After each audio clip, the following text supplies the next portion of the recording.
Thank you so much, Ambassador Essa Bokar Sey. Welcome yet to another edition of Gambia Now. We are delving straight into the topic. The main topic we are discussing tonight is about the purported 3,000 Gambians who are here in the United States. I'm talking to Ambassador C from Kentucky, and I'm in New York.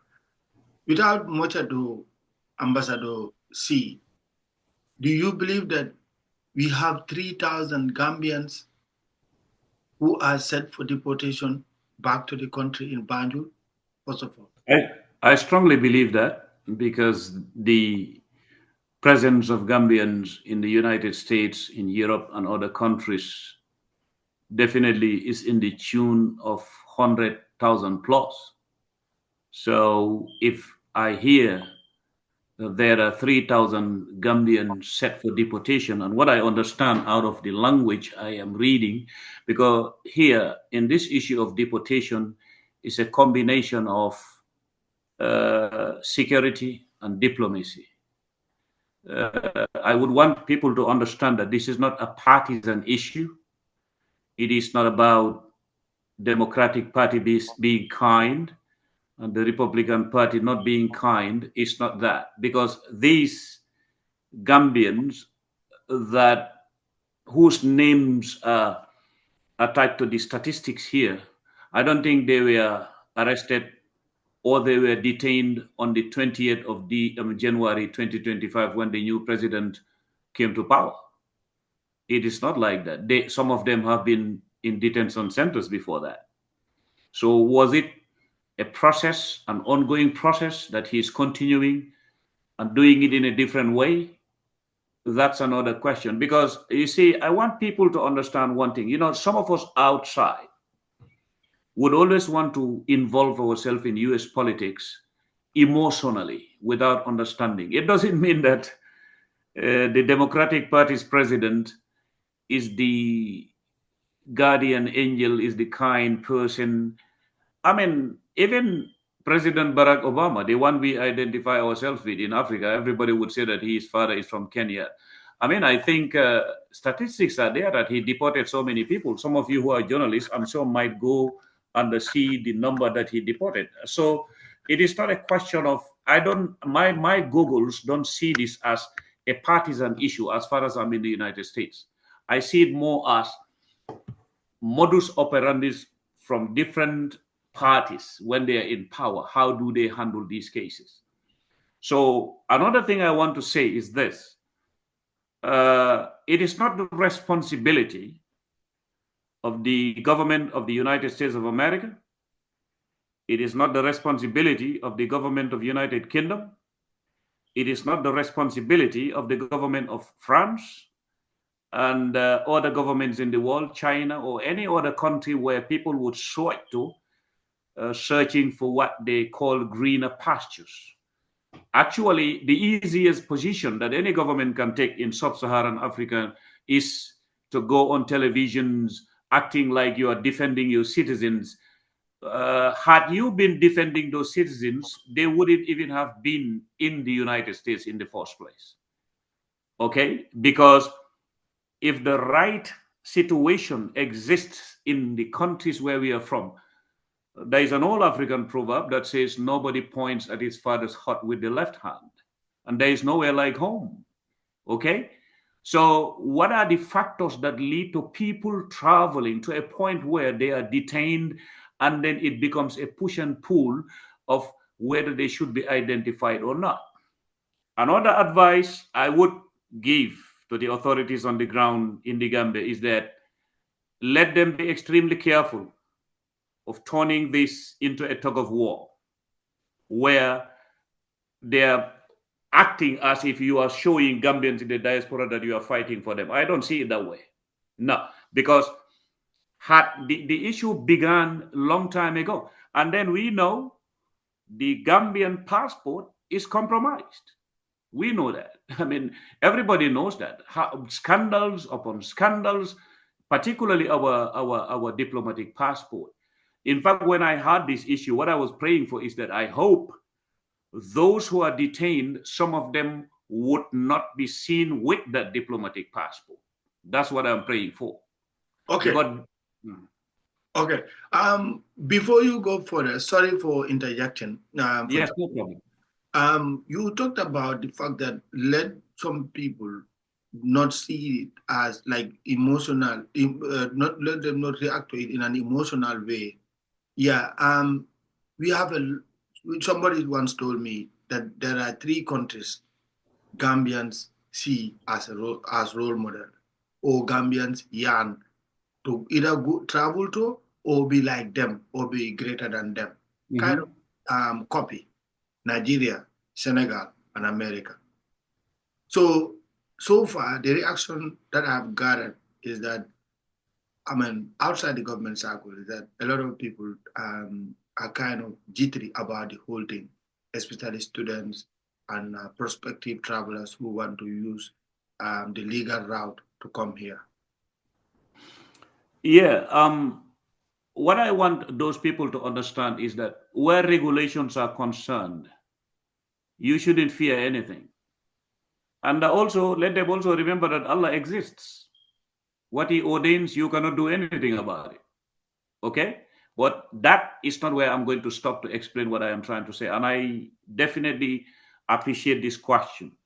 You see, those students have to know that they have procedures to follow, and those procedures will not change.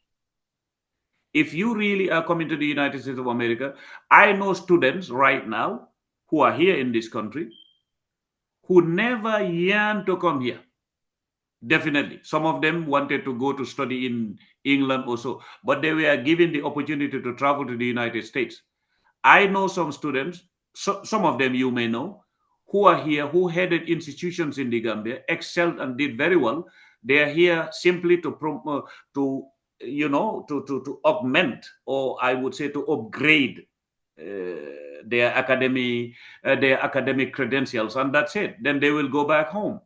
So the people that are detained, some of those who are concerned should not, I mean, conclude one thing by just jumping to be part of the bandwagon that, oh, we're jittery about it. No, but there are things also, Mr. Balde, that some of our politicians back home like playing on. And what I would advise some of them is not, this is not a question of polemics. This is not a question of a tug of war. This is not a question of going on televisions, protecting the image of a government. This is about statistics. This is about security and diplomacy. This is about bilateral relations. This is about multilateral relations too, because it's not only the United States of America. This one makes a lot of noise, but how many people were deported from Germany? And there, I once wrote something about the number of Gambians in the prisons of Stuttgart. It's a high number. In fact, is that number not even more than 3,000? They are there, set for deportation. So far, during the time of the former president, were there not Gambians who were deported? The outgoing Democratic Party president, President Joe Biden. I think Gambians were deported, were they not? So, During the time of Barack Obama, some people were deported. We remember that, whether they are Gambian or not. So the issue is one should be steady and be clear-minded. Okay? This is, for me, even if you are a citizen of the United States of America, your wish, even if you are naturalized, your wish is to transform your country to a point where you may not even want to live outside. Okay? However rich one is here, however comfortable you are here, you will feel richer and more appreciated and more comfortable if you have those riches in the Gambia. What we should do is, let's reorganize ourselves within our countries and create situations where we are not going to spend time on how many Gambians are outside, how many Gambians are coming home. Because look at it, sometimes it is just unfortunate where when a country, like, it's just example, I'll give you, I scale it down to family. Mr. Balde, had you traveled to another village, you making it there, you have your cows, you have your everything, and then all of a sudden you say, I want to go back to Sare Chikam because I'm done with Sare Gal. And then the Sare Chikam, your original village, will say, we feel jittery that he is coming home. No, you should not. Because the point is, had you tried to change the situation, you see, sometimes facts are so stubborn and so hard and so bitter for people who don't want to receive them. That's why they feel offended. Some of our people also are ignorant of certain things in this world. All they see is when it affects the people, when it is a numbers game, they will, in a very cynical and deceptive way, come to act like we are the Samaritans, we are the ones who are concerned for you. You are not concerned for anybody. Had you been concerned for them, you would have created the situation where they would not even travel in the first place. Okay? And these people were detained way before this government came to power. So maybe the current president said it aloud. Okay? The president who left the White House did not say it aloud, but the process was on. I don't want to belong to those people who will see this as a Gambian. You see it as the new government that came is a Republican Party. They don't like us. They don't like Africans. I don't want to belong to that category. It's Yeah, not. It's a question of procedure. there is a school of thought that believes the reason why I said earlier purported Gambians is that, like you said, the government should clear certain issues with regard to our passport. Yes. This is where I'm coming into. Do you believe that those 3,000 are real Gambians, like bona fide native Gambians? Because it's easy to access not only Gambia, but in other African countries for Okay. one to get a passport and then pass for that country's nationality because you have the passport. So in identifying or in the process when government, because the Gambia government is given up to 60 days, we don't know what time frame it has started. We don't know how many days or how many weeks are left now. After the 60 days, we will move to another, God forbid, another range. I'm saying God forbid because it's really going to affect a lot of people. So Okay. this is the implications now is, are they true native Gambians who are born in Gambia, born and bred in Gambia without, them, someone compromising by giving them the passport and they pass Okay. as Gambians? Okay. So I will see this as a question and a commentary. Yes. You helped me. Thank you. No. So the thing is, yeah, you did. Of course, Okay. you did pave the way. I like that. I mean, it is a very honest question, if I could say it that way. It's not a leading question. It is not anything other than an honest question you are asking me. What I want to say about this is that, you see, when things are about on the rails or on the lanes of diplomacy and security, is always precarious, it's always slippery, and one has to be very careful how you approach it, what you say and what you do, because this country also, not to be an advocate, but when I read the release, I said at least there is some decorum in it. There is some diplomacy in it, because you are saying we are giving you 60 days to fix certain things that they consider to be discrepancies or unacceptable procedures when people are applying for the visa. I don't think that's only for the Gambia government. The Gambia government would now take it upon themselves to work closely with the US Embassy. Okay? Because they are the ones sitting on the ground, they are the ones who process the visas, isn't it? They are the ones who stamp the visas and you arrive here. It's the same US government though. Because what people do not understand is that unlike some sub-Saharan African countries, some ambassadors are close to the president, they are very powerful. Whatever the president wants will happen, whatever. No, it doesn't work like that here. The US embassy is not what the ambassador wants, that's what the consular does. No. The consular is under the ambassador, under the organogram of the ambassador. But when it comes to responsibilities, specifics, they are not answerable, because they will not go by politics. They are going to go by criteria.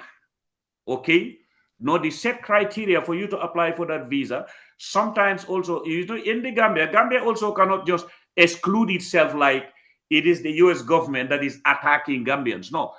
Where do they pay for the visa? Don't they go to a bank in the Gambia? Yeah. According to what I heard, they pay at the bank. Mhm. Who prepares the passports that they bring forward? The government. The bank statements where they go to, where are those banks? Are they in the United States? In fact, according to what I know, some people said it, I didn't experience it, but they do not accept, they do not prefer, I would say it that way, bank statements sent from the United States to other people in the Gambia. Because when this thing started, some of us started to investigate to know how we are going to help sensitize the population. They do not, they would rather prefer for you to give them a bank statement that is in the Gambia, and that bank statement should be at least from 1 to 6 months period without withdrawals or anything that shows like it's a fixed deposit, it's your money. If it is somebody's money, really you have the right to leave it there for 1 year or 3 years, isn't it? But if it is not your money, they know how people play the game. So the thing is, what I'm trying to advise Gambians is let them not see this as a tug of war. The presiding authorities in the Gambia are defending them against the U.S. government. No, that's not the issue. That is not the issue. The issue is let them get to work. And also, Mr. Balde, you see, thought, as they say, sociology teaches us that thought is based on past experience and subsequent mental operation. Now, when we bring thought here, the analogy of thought, were we not witnessing an incident or incidents where Gambian diplomats were involved in scandals and they were declared persona non grata? Yes. From the time that America established relations with the Gambia, from the time Gambia was independent to now, have you ever heard the United States government declaring diplomats from Gambia on things related to visa fraud persona non grata? I've never heard. There was a time, I'm not going to mention name, but there were diplomats who were sent out of this country, but very rare for other reasons, okay? And the other thing is that persona non grata in diplomatic language, it is still in respect of the clauses and the articles of the Vienna Convention. But if you are not a diplomat, there are certain crimes you commit them within the United States. You are not covered by the Vienna Convention. You will not be declared persona non grata. You will be declared a suspect and you'll be taken to court and be jailed. That's different. So they respected it. But the people who were expelled out of the United States of America, for others who may want to see it as you are an outsider, I would call you an outsider, or myself or anybody, those who live in the Gambia. It amazes me when I am in the Gambia, I see Gambians arguing about Republican Party, Democratic Party in the Gambia, when actually they have heaps and stratified layers of concern that they should talk about governance in the Gambia itself. But you see them, they are so active online talking about Democratic Party in the United States. Why not you rectify yourself first? Okay, those Gambians who were expelled from here, were they not expelled during the time of President Joe Biden? Yes. Is he not the one who is replaced by the current president? Yes. Did he give Gambia government time for them to redress the situation of those diplomats and investigate? No. One of the diplomats, according to what I heard, was sent out for child battery or whatever, beating a child. Okay? So these are laws. You see, somebody like me, at a very early age, I've served in France, served in China, served in the United States. Okay?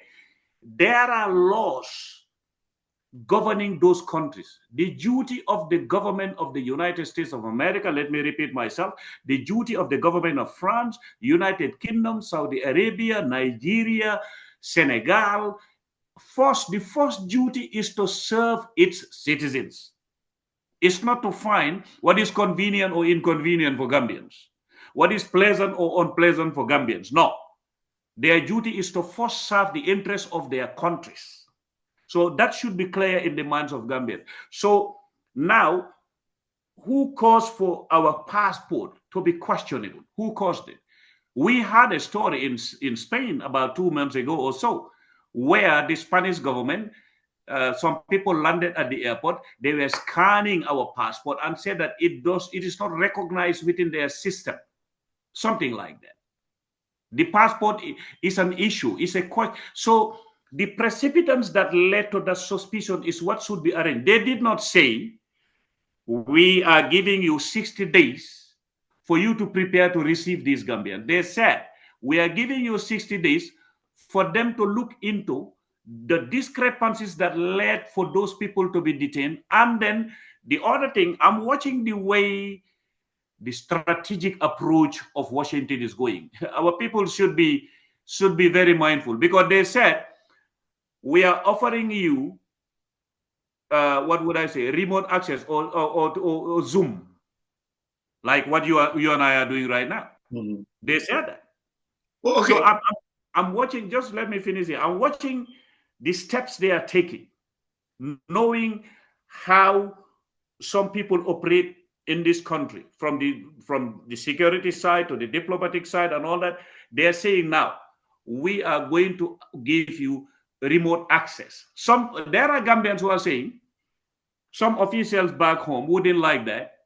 What they would prefer is for an approval for them to send a delegation here going from detention center to detention center to make money through per diem. Some Gambians are saying that. They should be honest to the president, because President Adama Barrow doesn't have an interest of worrying about a visa. He's a president. If he is to travel, he has to get a visa, isn't it? Yes. But the issue is he's representing the people. And I have no doubt in my mind, everybody knows me. When I am going against something he did, I don't mince my words. But in this case, I will play his advocate. I have no doubt in my mind, Essa Bokar Sey, that the president would not love to see his people travel outside, arrested and deported back to the Gambia. That I know that. But the issue is, sometimes the kind of advice you get, some of us though may not be the darlings of the regime, because the way we come out, they will say, oh, Essa, that's too harsh. No, I'm not harsh. I'm honest. They should advise the president what is right. This is a question of diplomacy and security. And diplomacy and security are slippery lanes. One has to be careful how you tread. Let them get the facts. What is wrong in identifying them through a Zoom meeting?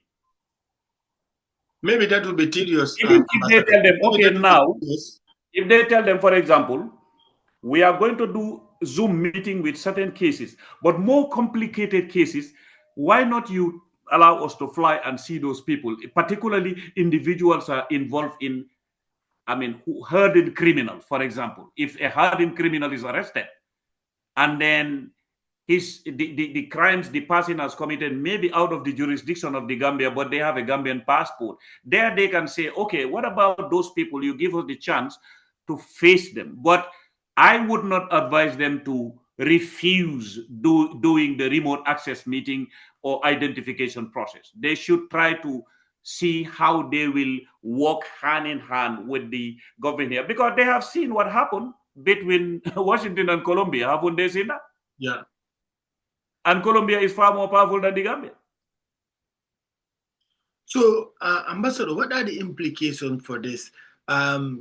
Deportation is not something like a new phenomenon in the Gambia or around the world, but third world countries such as ours, the Gambia, a lot of our poor family members will really depend on the hustlers. In this case, those who would migrate for economic opportunities so that they can better their lives and that of their families and loved ones. So come to think about it, Germany has been deporting Gambians on and off, other European countries also. We talk about America, all these returnees, when they go back, or all these deportees, when they go back to Gambia, you talk about the economic crunch. Do you factor that as well? When people are complaining about how hard the country is, now you have, another stress of having your own countrymen come back and restart their life. Yeah, I do, because I'm the Gambia. And the burden comes back to anybody, whether you are outside or inside, because you have to help. You cannot just say, I don't care, the person was deported, you should have. How can they go against the ones who are deporting them?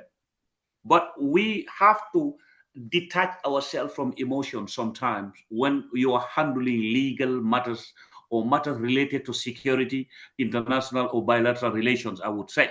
You have to detach yourself from emotions and find out where are the deficiencies. Look, Mr. Balde, not to blow my own trumpet, my activities online over the years are there. Anybody who denies me, go and dig. Not, of course, you, because you and I, you'd go. Let them dig and find out. When they started deporting people from Germany about 10 or so years ago, I came out, suggested that what we should do is to be proactive, not to be retroactive. This immigration issue, Mr. Balde, our systems back home, particularly governments in sub-Saharan Africa, including the Gambia, are very retroactive about it. They should be proactive. How are they going to be proactive? I went to visit the embassy of Germany when I was in the Gambia. I was working for the OIC, but I took it upon myself. I went to visit there when I was at least temporarily working with this peace network, Alassane Jallo, a very good brother, and another good brother, Professor Fanne. Yes, we took it upon ourselves and went to meet the embassy, the German ambassador. I spoke to him. I told him that the way we can handle this, and I also met the British High Commissioner, the lady. I think her name is, if I remember, Knight. We met her. I took it upon myself. I met her with the Peace Network guys when at this embryonic stage, at this we are settling down. I met them. I never came on the newspapers telling Gambians that, oh yeah, I went to fight for you here and there. I mean, Peace Network did it out of goodwill. Alassane Jallo, a young man, Dr. Fanne, he's in the Gambia. Let them ask them. When I went to the ambassador with them, part of the speech we made, the ambassador appreciated. I said, instead of bringing the Gambians back, why not you expose them to training them on certain skill sets? And he said there is a package they do give. I told him that now, if you give that package, you should have a representative on the ground that is completely disconnected from anything government. Even if the government wants to be straight, even if they want to be honest about it, politics makes other people feel otherwise. So there should be an independent entity that receives these funds. When they come home, you give them 5,000 euro, 10,000 euro, 20,000 euro. That was the German ambassador. Ask them that we are going to monitor you. You are going to do dairy, you are going to do cattle rearing, you are going to do sewing, you are going to do welding. We are going to monitor you. And we have a matching program. You earn this money, we'll oblige you to save it at the bank. That's what they call a matching program. You guide them towards becoming independent. And he liked that. We had a very good meeting. The British High Commissioner also is the same thing we spoke about. I also had a meeting with the Turkish ambassador to discuss with him about how to facilitate it so that when Gambians are traveling, there is a young lady out there, Ramatulai Tarawale. They all know they are alive. They can ask them. I was doing this just because I knew I have the network to do it. I did not want people today is the first day I'll come here and say these things. So that Turkey also, because people were complaining that the visa criteria they set was very difficult. I spoke to the ambassador. He's a good friend. Okay, Ambassador Oba. This is an ambassador who served in Senegal. He knows the geography. The British High Commissioner, the lady was in Senegal. She knows the geography. Okay, these are people who know our area. They understand. So here is the process that people should take. But unfortunately, when these people were deported from the United States of America, to come back to that subject, now we'll come back to the United States. What I heard, that the Ministry of Foreign Affairs is all over the news saying that some journalists quoted the minister, whether he said it that way or not, said it is not a big deal, it's not a problem. And I was like, okay, that may be his perspective. He's entitled to his opinion if he wants to say that. But when it's about professionalism, that's not an opinion. That is a fact. Essa Bokar Sey will never be a Minister of Foreign Affairs. And here, people are declared persona non grata from another country. And then I'll say, I'll try to play it down. That is the highest stage. After because even countries where there is war between them, the first stage is when they start expelling people. That's the beginning of a diplomatic war. It's no longer a diplomatic row. That's more than a row. Okay?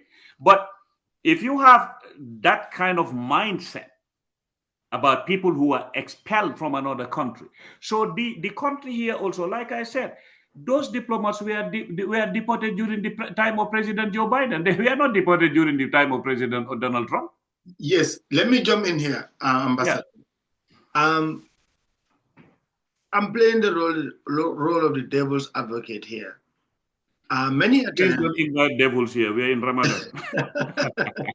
I know, many a times, Africans or poor visa applicants are usually at the receiving end. Mm-hmm.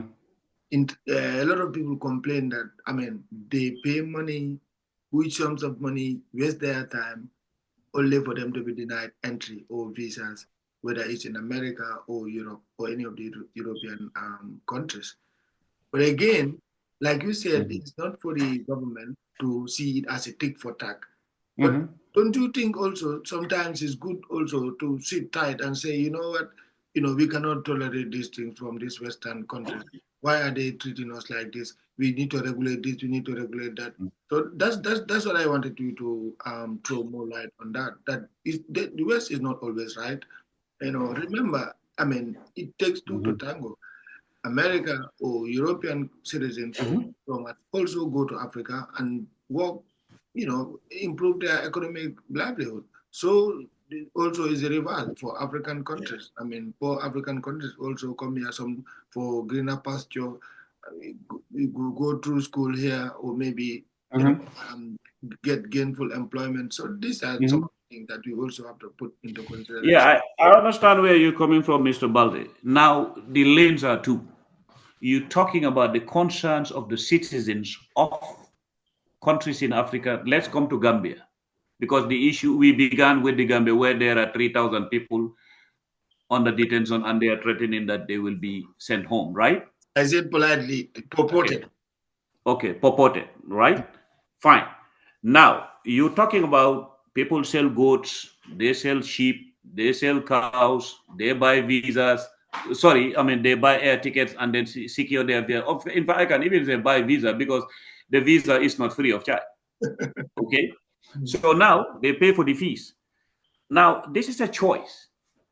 The US embassy, I'm just being very factual here, or the US government did not go to a village and say, please come and apply. But that's one thing they do, though. They say you can play the green card lottery, isn't it? Yes. That's a process for that. Now, if it is your choice now to apply for that visa, there is a set criteria. My advice to anybody is to familiarize yourself first what the set criteria is. You and I know that back home culturally people sometimes are emotional about certain things, or euphoria carries certain individual.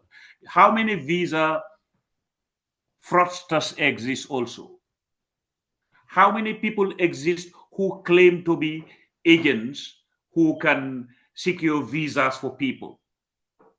Okay, how many people would go corrupt certain individuals within a system and get a passport? How many people do those things? You see, these are things that they are also looking at. Now, if you are asked to come and apply for a visa, they did not force you. They did not go and advertise like a business advertising for visas, isn't it?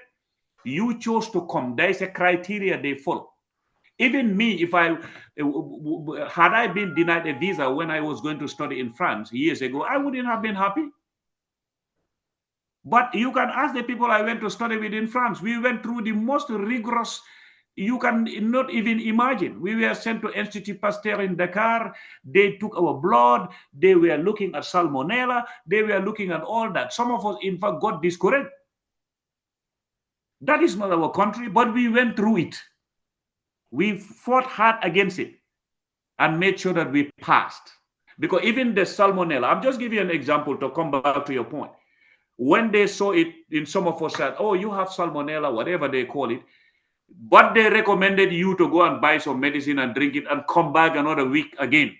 You did it, you came back, the salmonella disappeared. They gave you the visa. That's their country. It's not my country, isn't it? Yes. So when it comes to that point, we feel it for the population. I'm a Gambian. I was born in a Gambian village. Okay, we feel it. But what I don't want also is for those people who are affected in the Gambia who travel outside, for a sitting government or any person to come act like you are the Samaritan. Had you done your best and changed the country where things will not be as hard as they are, those people in the first place, the debate would have stopped because they would not travel. There are countries in Africa who do not take the back way, who do not travel. They are in their countries. Okay? If we want to stop that, Ibrahim, let's face the facts as they are. We have to reduce corruption. We have to promote the service industry to a point where people will travel, but they will not travel because of frustration. They will only travel because of need that they cannot have at home. But when the basic needs you cannot have them at home, if it is about education, in fact, you can go to the Gambia University. If it is about being trained as a teacher, I have seen people who studied in the Gambia University, traveled to the United States of America. They were hired to work, and then their certificates were evaluated in Chicago, and then it matched exactly the certificates in the United States of America. I've seen that happen. Okay? So all is not dark.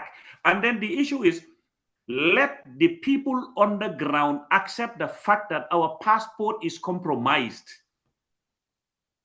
This is not a making of the US government. This is something that we should address back home. The concerns you are raising, these are concerns of the ordinary citizen. And that those concerns also, it is not the United States of America's government that should address that. It is the authorities on the ground that should address that, isn't it? Yes. They are the ones who should make sure that our passport is no longer compromised. They are the ones who should uproot the people who are involved in these things without compromise. They are the ones who should try them. And this set an example. Look, these embassies, you know what they do? I was an ambassador for goodness sake at a very early age. And I know most of them still now. What ambassadors do, the first thing they respect in the morning, if you are an ambassador who watch your salt and you really want to serve, the best friend of the ambassador on the ground is the media, you people. Because even when I went to Taiwan, I used to read the Taipei Times all the time. It's how I was able to know certain things and start contacting certain institutions fighting for my country. Because the media is where you will see something that is not covered by the government. If you only go to the government as an ambassador, dress up in a suit, meet the Minister of Foreign Affairs, meet the office of the president, meet other people, you will only know the cream. Okay? If you really want to serve, you're not going to stop at the cream. You have to put your foot and stamp it down to see under this cream whether there is acid. Then you understand what's going on. That's why some people are saying here in America, the US aid is frozen. I agree with it to restructure that, because some people within the US aid itself also, were they all correct? If you are susceptible to being corrupted, you are susceptible to being attached to somebody corrupted or corrupt, you may be an institution that will encourage corruption on the ground. And the moment we start fighting corruption seriously, I swear to Allah, Mr. Balde, most of these youngsters, they will not travel. Look at it this way. Why do we always have semesters? December, where do they go home to enjoy? Somebody who abandoned their country, who doesn't like their country, who has disowned their country, do you think they'll be eager to go back home during semester and enjoy in the Gambia? They would not. So the issue is, let the Gambia government, be it this one or a future government, I'm not talking to one government, let us also look at what is the criteria. There was a time I said it. I said, the Ministry of Foreign Affairs should have a bureau like they have it in countries like Thailand. They should have a bureau where they will say it's called an investment bureau, incubators. You invite businesswomen and businessmen to the ministry for 2 weeks and ask them, where do you want to travel to? You will, for example, I want to go to the United States of America. Where do you want to go? What do you want to buy? I want to go and sell artifacts. They will say, okay, we are going to familiarize you with South Carolina. We are going to familiarize you with the black museums and, of course, white museums too, so that you can know what they need. You go there for 2 weeks. You will go through an induction course. After that, you put the file aside. You accompany them in a small bus, go to the embassy and sit with the embassy and explain to them that this is the guarantee we are going to give you. All these people, when they travel to the United States of America, will know where they are located. We are even going to control their passports. If it is time, the Gambian embassy will make a call at that house and tell you that it's time for you to leave the United States. Then there will be not many visa denials. I'm telling you that. But if one business person is moving, you want to go with 10 people, a National Assembly member believes that your job as a National Assembly member is to be telling people, I can carry you along or I can give you papers clearance and all that, then you give me money. We know these things exist, Balde. That's the fact. The US government knows that. This is not Essa saying it, okay? We have to clean up also. That's why I'm saying that I think they are not giving the president the right advice. They are not. Because if you give him the right advice, he will turn against you and whip you. This is what they should do. Standing up for the population is not to come on radios and televisions speaking and turning on chairs. That's not the issue. The issue is you have to practically put a structure in place. Go step by step. People who are traveling to Dubai. Look, when I was ambassador in Taiwan, I stopped in Bangkok. I was surprised Hong Kong, before I flew out to go to Taiwan. As soon as I left the plane, me and my wife and family, a young lady met us and told us that they are going to start to fill our forms for us for the immigration. On the spot, they told us that we are these applicants. Some of them will go to cabinet, talk to the president, talk to other people, quoting. Some of them are very good at extracting things from Wikipedia or AIV. We know who they are. We'll go there and speak big when you are saying nothing. This is not a question of speaking big or borrowing jargons. Shakespeare said that, Aristotle said that. That's the problem of Shakespeare. That's the problem of Aristotle. What we want now, the farmer from Kuntaya, the farmer from your village, the farmer from Efana village, what they want is for you to show them. I know people in the provinces, Mr. Balde, those people will never want to stay in America. Never. They get 200 to 300,000 every year out of their yield. When they are traveling, I know Gambian farmers who were given the chance to travel to Burkina Faso some years back and Ghana to learn how to do cattle rearing. They came back. I know people who come to America here, women who are in business. They attend meetings in Chicago. They attend meetings in Florida. They attend meetings in Atlanta, talk about poultry and all that. Those people, in fact, they speak on the ears of their children that I want to go, I want to go. If it is a fuller, me eat hot. If it is a fana, this is what they say. Where do we go from here? Do you think time is on our side to fix these things that are supposed to be settled in 60 days? 60 days is a grace period that is too long. It's good.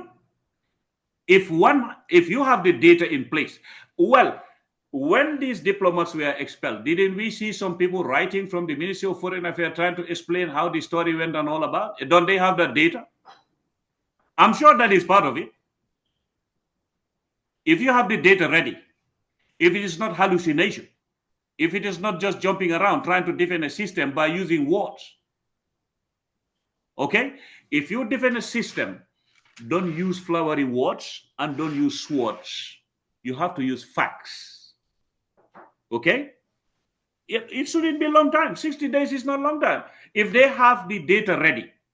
You see, these things, diplomacy is not too difficult unless if you make it difficult. But what I see is everybody would rush to the media.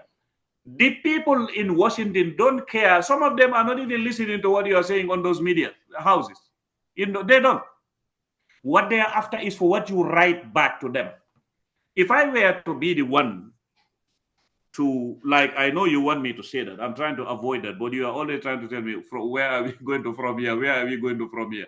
Okay, let me give you a little bit of a tips here. If I were to be the one to advise, my advice would be to reply and acknowledge receipt of the letter. Maybe they have already done that, and accept the fact that yes, this exists, but sometimes it is uncontrollable. It's not the fault of the Gambia government per se, but there are people, and we are going to crack down on people in the immigration, crack down on people in the police, and then we are going to crack down on fraudsters who are here trying to call themselves people who cite for visas. We want you to give us time. In fact, if need be, if you can send agents from the FBI to come here and help us do that, we will be happy.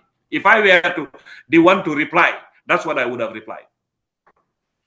But some will say that amounts to condescending. That is not condescending. What is condescending in that? I'm telling you, look, this kind of mindset is what we should remove from ourselves. Now you are saying it may be condescending, but you are the same person who also wants to talk to them to leave your nationals in their country. What is more condescending than that? Your citizens, the ones you should provide for, the ones you should protect. I know you have a journalistic tactic. You are a bad boy. I know you are provoking me to talk more. I know that. You see, that's what they should not see as condescending. This is strategic. It's not condescending. This is emanating from strategic acumen. That's what they should do, Mr. Balde, to reply, because there it's not a question. There you are respecting bilateral relations. There you are showing them that I have no interest to connive or to associate myself with criminal, whether you are an American citizen or a Gambian citizen. But our concern is some of these people may be hardened criminals. Some of them might have got our passport through other means. We are going to address that. Can you kindly give us, you see, everything in this world is negotiation. Yeah, it's a language you reply. They may reconsider and see that you are not intransigent. But if I hear some people are saying, they gave us this thing about the Zoom meeting and all that stuff. That's where the thing is. I swear to God, I hope they are not going to turn this into a tug of war. Then that will be the biggest mistake they will ever make, because they have seen the reaction that happened to Colombia. And I think Gambia cannot stand before me and tell me that they are more powerful and more brave than Colombia. So you are saying we cannot stand up to America? I'm not saying we are not stand up. You see, standing up to America is another ball game. Standing up to America is where America's interest is affected abroad, or where it is about making a choice in the geostrategic arena. This is not about standing up to America. This is about refusing to abdicating your responsibility and then shifting your responsibility to America. That's what I mean. This is not standing up against America, no. Okay. If America wanted to catch somebody who they believe is a threat in Gambia, and Gambia say you are not going to catch him, that is what I would call standing up against America. But in this case, it is not. It is you have to take ownership of your responsibility, play your part, and explain to America, I'm playing my part. Because what they are saying is that there are things they need to fix within 60 days. Those things, part of them is that our passport is compromised, isn't it? Yes. Even if I don't know exactly what is there, but we all know, it's open knowledge that our passport is compromised. How many scandals have we seen so far? Diplomatic passport, in fact, worst case scenario is diplomatic passport. Was that not being dragged in the mud because of certain things that happen? You know it? Yes. You think that is not be part of the criteria that these people are looking at?